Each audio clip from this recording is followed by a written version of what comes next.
Yo, what's going on, everyone? It's your boy Ben and JV from JVM Sports Feed, and here we are continuing our MLB season projections. We only have 4 teams left. After this one, actually, it's 3. So after this one, we have our final 3. But yes, today we're going to get into the Seattle Mariners, a team that honestly kind of stayed the same. A little bit of some additions here, some subtractions, obviously. But JV, what do you think about this Mariners lineup for 2026? They have some star power up the middle here, in the middle of this order, and they've improved, the balance of their lineup too for 2026. So that's what I really think. I was watching, excuse me, I was reading some information on Seattle, and I do like some of the additions they've made with Rob Refsnyder. I think he's been a great utility man, slash journeyman. He's been in Boston, Toronto. He's actually an ex-New York Yankee as well, and he's actually really come into himself to be a really good utility guy. I like him off the bench. I really like what they're going to do. Let's see with their outfield with Luke Raley and Victor Robles. I think it's a nice little two-piece there that you could, just have some depth for the outfield. And obviously their first 4, Donovan, Rodriguez, Raleigh, and Naylor are, the cream of the crop when it comes to this team and how successful they'll be. Obviously, Randy Rosarena rounding out that 5th hole, and J.P. Crawford at shortstop in that 9th hole just shows how much depth they have in the bottom of the order that they can stick Crawford in the in the 9th hole there. I think this team is going to score a lot of runs. I think that now it's their second year together.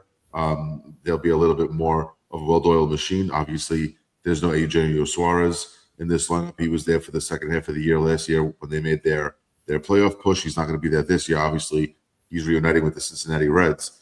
But I still like what they're doing here. I still like the fact that they have Cal Raleigh and they have Julio Rodriguez and they added Brendan Donovan. I thought that was a massive piece to have, at the top of this lineup. And I do think they're going to score a lot of runs. I do think like I said, it's a well-balanced lineup. I think it's a lot more well-balanced than it was last year.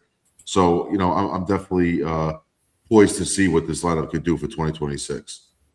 Yeah, like you said, I think it is very much a well-balanced lineup. Adding Brendan Donovan, I think there's a level of security now, more utility as well. He can play second, third base, potentially even the outfield if needed.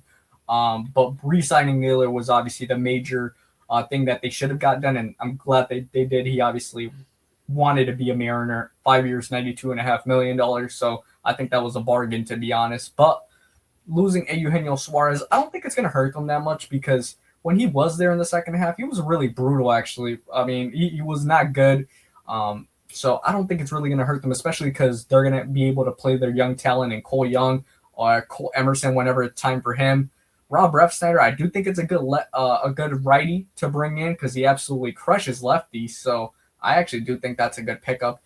Luke Raley and Victor Robles, I mean, it's going to be serviceable. Do I think that they can maybe find an upgrade or maybe bring up one of their young prospects at some point? Absolutely. It's just a matter of time, in my opinion. But yes, this Mariners lineup with Cal, J-Rod, Randy, Josh Naylor, even Brendan Donovan, the acquisition of him, I think it's still going to be a great lineup in 2026. Honestly, probably one of the best AL offenses, if we could be quite honest with each other, because this team, when they catch fire, and they keep on running with it, bro. So yeah, I'm excited to see this Mariners offense. But now, even though we're hyping up the offense, let's get into this Mariners starting pitching rotation, led by their ace, Logan Gilbert, then Brian Wu, George Kirby, Luis Castillo, and Bryce Miller. So it looks like they're just going with the same old rotation, but hey, it's not broke, so don't fix it. Yeah, I mean, the only blemish, if you want to say, in this entire rotation is that they don't have a lefty coming out of this rotation. They're very right-handed heavy, obviously, with five righties here. But, I mean, they're tops in baseball, bro. I mean, if you really look at what they've done over the last 3 to 4 seasons, they are a very, very good pitching staff. I mean, this starting rotation, I'll take them right now. I mean, there's no, you put a good offense behind this rotation, there's no reason why you can't go all the way, honestly. I think if we'll go get into their bullpen in a second just to see how well-rounded they are. But, I mean, these 5 guys right here, you cannot be upset with the plethora of talent that Seattle's been able to throw out into their pitching rotation. And, I mean, Logan Gilbert and Brian Wu have been, complete mainstays there, and they've been phenomenal their first couple of seasons in the big leagues. George Kirby, obviously, he's been struggling with some injuries, but when he's out there, he could be electric. Luis Castillo, I mean, he was the number 1 for the entirety of his career, and the fact that he's in the bottom end of a rotation, still being a pretty positive pitcher for this rotation, that's a great sign. And Bryce Miller, who could probably be a 3 in the middle of a rotation guy on any other team, is rounding out this rotation in the number 5 spot. I have no problems with this rotation at all. I think as long as they're healthy, they could be the best in the AL, and not only like I said, the best in the AL West, but they could be the best in the AL if they really stay healthy and put their minds to it and get everybody going. And if you really want to stretch it, they could be a top 5 rotation in the entire league. I really do feel that way. I feel like they have 2 to 3 guys that could be Cy Young candidates in this rotation, and we'll see how far they go. I think their starting pitching definitely is the cream of the crop when it comes to this team and how far they'll go. So let's see how far they could go in 2026 with this rotation. Like I said, if they stay healthy, there should be nothing holding them back. I would say, and I'll go even further. Fuck that. I think if they stay healthy, they could be a top 3 rotation in this whole league, because guess what? They have potentially 3 pitchers that could be top 5 in the AL Cy Young conversation with Gilbert, Wu, Kirby. I feel like Kirby, people talk shit about how he pitched last year. Guess what? He was coming from the elbow or the flexor strain. So keep in mind, if this guy's fully healthy now, it's only a matter of a time, because I think the fact that he doesn't walk as many batters as he does, the strikeouts are there with Kirby. I think he's going to be perfectly fine this year. If you guys remember in our AL prediction video, I picked Bryan Woo to win the Cy Young. I had him as my Cy Young winner because this guy is filthy. The way he jams people with his sinker in, even just the aura that this guy have. I'm not trying to glaze him like that on his top like that, but guess what? This guy, Bryan Woo, I've seen this guy develop, and I think he could be electric. Logan Gilbert, I feel like he's a consistent pitcher. You know what you're going to get from him as your number 1. Luis Castillo, like JV said, very serviceable. And Bryce Miller, can he finally come into his own? We'll see. But if not, I think there's a potential we could see his spot taken by one of the young pitchers. Could we see Cade Anderson this year? JV was talking about no lefty. Could they bring in Cade Anderson, their third overall pick from LSU last year? I think that could be a potential. So if that does happen, that'll be super fun to see, kind of in the way that Sproat and Tong were brought up the year before by the Mets, and Chase Burns and Mizorowski. Could we see an early call-up? I would hope so. I like Cade Anderson. I think he has some nasty stuff, so that would be fun. But, yeah, this rotation, in my opinion, could be a top 3 rotation in all of baseball.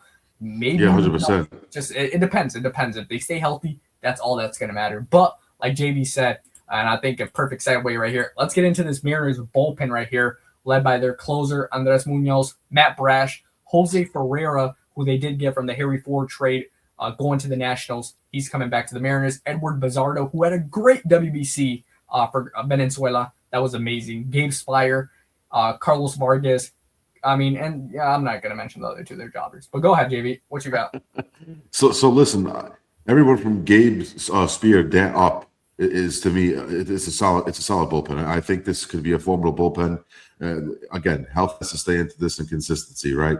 I do feel the bridge to Munoz is pretty good. I do think they could use but they could make a move at the deadline for maybe a bullpen arm just to solidify that pen a little bit more and give these starters a little bit of a break. Like if you take somebody out in the 6th, your bridge could maybe be even longer to get to Munoz. I think depth for them is going to be key. Moving forward, obviously they got to a Game 7 of the ALCS against Toronto, and it came down to basically late pitching. And I think offense is going to play into a key as well. So let's see what happens with that. But I think when it comes to their bullpen, they could use another arm, preferably another righty. If they want to go another lefty, just to be even more prepared when it comes to mixing and matching, I think that could be something they could look forward to as well, or look to maybe explore as the deadline approaches. But this bullpen is decent. I will say it's decent, and I do like the bridge when it comes to the 7th and 8th inning in the likes of Jose Ferrer and Matt Brash, getting to Munoz, who's a top 3 closer in this league when he's healthy and he's going right. So let's see what happens with this staff, and hopefully they're not overused. Hopefully by July and August they're right where they have to be, and maybe they make that move already to just solidify that pen a little bit more and making them a bigger threat than they already are. Yeah, or they could even add a guy like Emerson Hancock into this bullpen. I think that'd be perfectly fine. We've seen him in the majors as attempted to be a starter, but if he could become a middle relief bullpen arm for maybe 2 innings possibly, that could be perfect. But I really do like this bullpen. Spire and Ferreira, 2 solid lefties right here. Bazardo, Brash, Munoz. I like what I'm seeing when it comes to this bullpen. Like JV said, as long as they're not getting overworked, they're going to be perfectly fine, even if they don't add another addition, to be quite honest. Like I said, there's options in-house if they really don't feel like spending, but they could at the trade deadline. So we'll just see how that plays out. But now it's time for the favorite part of the video. A lot of your guys' favorite part of the video, obviously. The over-under win total for the Seattle Mariners, brought to you by FanDuel. Hit us up, FanDuel. We've been waiting. Is 90.5 over-under, JB. What you going? I'm going over. I'm going to go slightly over. I'm going to say they go 91-71. I think they're good enough to win over 90 games. I think if they stay consistent on the offensive side and their bullpen, could be formidable, I think there's nothing stopping the starting pitching. If they're healthy and they're formidable, we know what they're capable of. So I truly think this team can win 91 games and be at the top of that AL West and fight for at least the division, if not a wild card spot. So I see them winning 91 games in 2026. I'm going a massive over right here. And give me 95 wins for the Seattle Mariners. I'll tell you what. Think about it like this. How long was Kirby out last year? I would say maybe a month and a half, 2 months. He did miss a lot of time. How long was Gilbert out when he had the elbow sprain? I'll say maybe a month. How long was Wu out at the end of the year when he got hurt with his pec?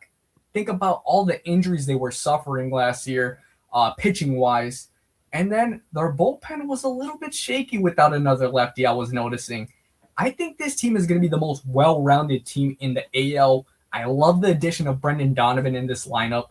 Adding adding J-Rod, I think was excellent. And I do really feel like Randy Arozarena as well. I think he's going to have a better year. I really do feel like he's going to have a better year. I don't think last year was the best year for him. I think the whole Randy Arozarena and Cal thing, that's squashed. That's over with. I think these guys are locked in. Tell me now, are they currently going through a salty taste in the way that Game 7 ended in the ALCS? Obviously. I would imagine so. In reality, one bad Bizardo pitch from obviously being in the World Series against the Dodgers. Who knows if they could have beat him?